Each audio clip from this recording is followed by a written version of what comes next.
بسم الله الرحمن الرحيم.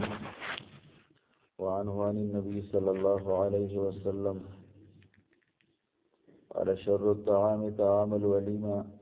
يمنعها من يأتيها ويدعى إليها من يأباها ومن لم يجب الدعوة فقد عصى الله ورسوله. ابو هريره رضی اللہ عنہ نبی صلی اللہ علیہ وسلم نا روایت کی نبی علیہ السلام فرمایل کہ طعامونو کې بدترین طعام هغه دی چې هغې له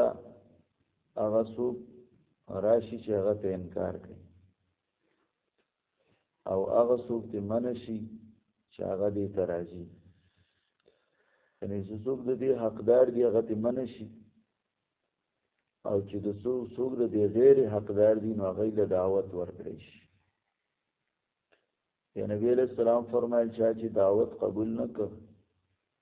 د الله او د رسول نه فرمانی وکړه. مسلمان په حقوقو کې یو حق څه دی هغه دعوت هم دی، دعوت قبلول. مسلمان دعوت درک او په شرط د دې باندې چې دعوت یې صحیح. ځکه اکثر دسی چې دعوت خلاف شریعت واده کې ډم ډوم کړی چې کمې پکې نه پرېښی او بیا کله کله ګیله کوي یاره استاد جي واده له رانه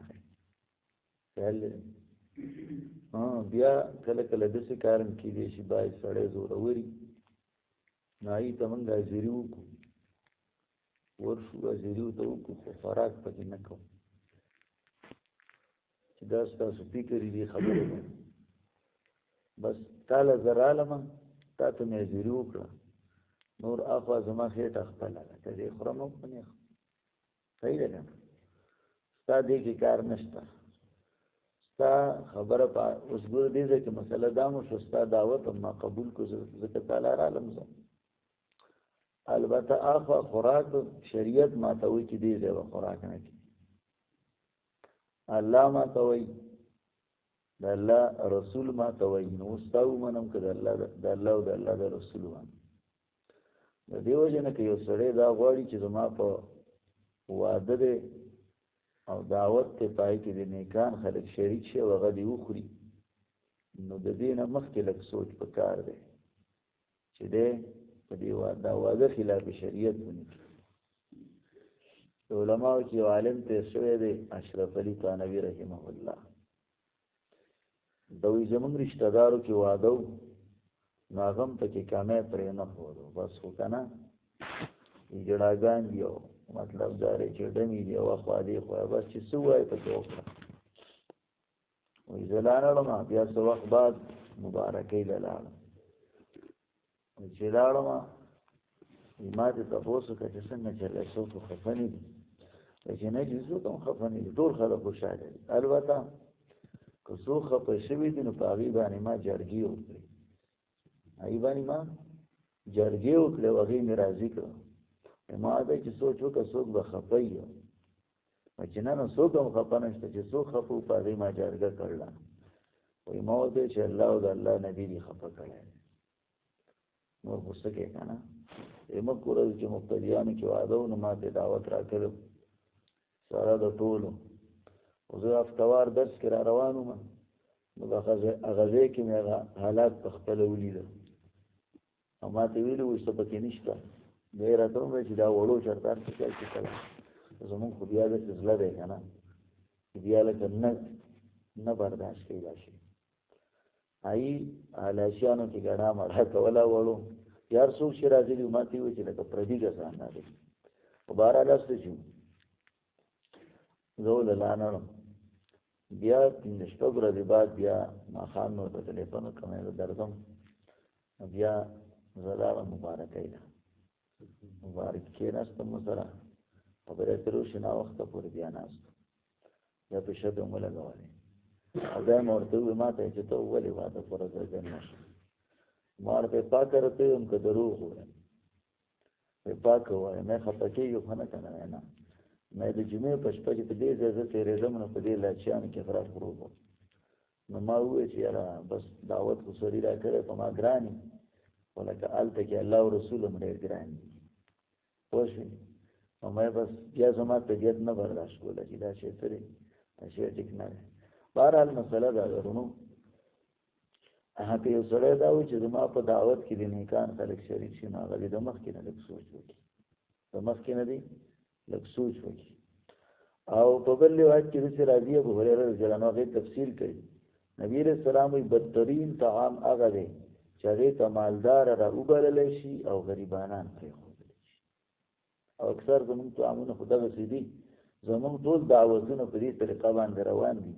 د مالدارانو دپاره سپیشل پروګرامات دي او غریبانانو هغه چې کوم دی نو خو غریب هم دی ښه برابر راغلی ښه سپینې جامې او وسکټ تور که نه او تور بوټان یې چولي نو هغه هم د یو سړی چېرته دعوت له تللی چا ورته دعوت ورکړی نو خیرن فیچن ورغلی هغې هغه چا نه چې پاتې کېدل جو هغې به ورته راغورځول که نه بیا تللی دی چې تللی دی ښې مزیدارې سپینې کپړې او داسې که نه ځان یې بلکل ښه برابر کړی دی سڼه سترګې کړی چې راغلی دی خلکو ویل که صیب راغی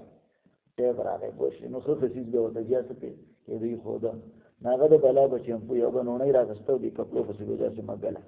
نوڼۍ به یې رااخېسته او کپړو پسې به مګله هغې ورته لکه داسې دی دا خو لیونی دی لکه داسې ویل لیونی نه یم دا ډوډۍ چې تاسو کړې دا هم دې کپړو له کړې ده انسانانو له هم نه ده کړې خبره پوه شوې د دې وجې نه رسول الله فرمایي چې بدترین طعام هغه دی چې هغې ته مالدار راوبللی شي او غریب پرېښودلی شي حالانکې حق د چا دی د غریب دی او سوچ پې کوه نو بس ما خو راته وویل که نه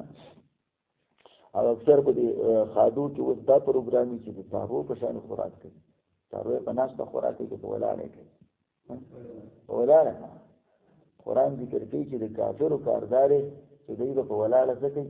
خوراک کوي اوس مسلمان هم هغه شی څه دی شروع کړی دی بلکې حدیث کې راځي د ترمذي روایت کې رسول الله چېرته په میز هم خوراک نه دی کړی په ځمکه به کېناست په میز باندې خوراک نه دی کړی هغه به په ځمکه باندې کېناسته وعنه عن النبي صلی الله علیه وسلم قال شر الطعام بدترین طعام طعام الولیمه هغه د واده روټۍ ده ولیمه د واده ډوډۍ ته وایي او چې کله سړی ډولۍ راوړي او مطلب دا دی چې یو ځای شي نو د هغې نه بعد چې کومه ډوډۍ ده دا سنت ده صحیح ده که نه اکثر خو خلک مخکې کوي نو دا ناروا ده خلاف سنت ده کله کله ډولۍ نه یې راوړي پوه شوې او ډوډۍ وکړي نو دا څه ده دا خلاف سنت ده یا داسې کار دی چې ډولۍ راوړې ده خو لکه یو ځای شوي نه دي پوه شوې نو په دې صورت کې هم خلاف څه ده سنت ده دا شکریه ده دا ډوډۍ نه ده دا شکریه ده شکریه د دې ده چې نوې مرغۍ کور ته راله خبره پوهېږي که د دې وجې نه دا دې کې د سنت هغه خیال ساتل پکار دي یمنعها من یاتیها چې منع کړی شي د دې نه هغه څوک چې دې ته راځي ویدع الیها من یأباها او راوبللی شي دې ته هغه څوک چې هغه د دې نه څه کوي انکار کوي ومن لم یجب الدعوه چا چې قبولیت د دعوت ونه کړه فقد عصى الله ورسوله د الله او د رسول سره ته خلاف وکړه وفي روایت کې صحیحین روایت صحیحین کې یا نبی هريره من قوله دې قول نه چې دې طعام الولیمه بدترین طعام د واده ډوډۍ ده یودع الیها الاغنیاء چې راوبللی شي هغې ته مالداره ویترک الفقراء او پرېښودلی شي غریبانان آخر دعوانا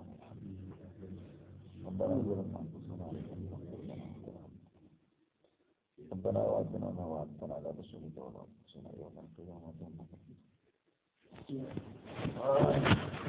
غريبانا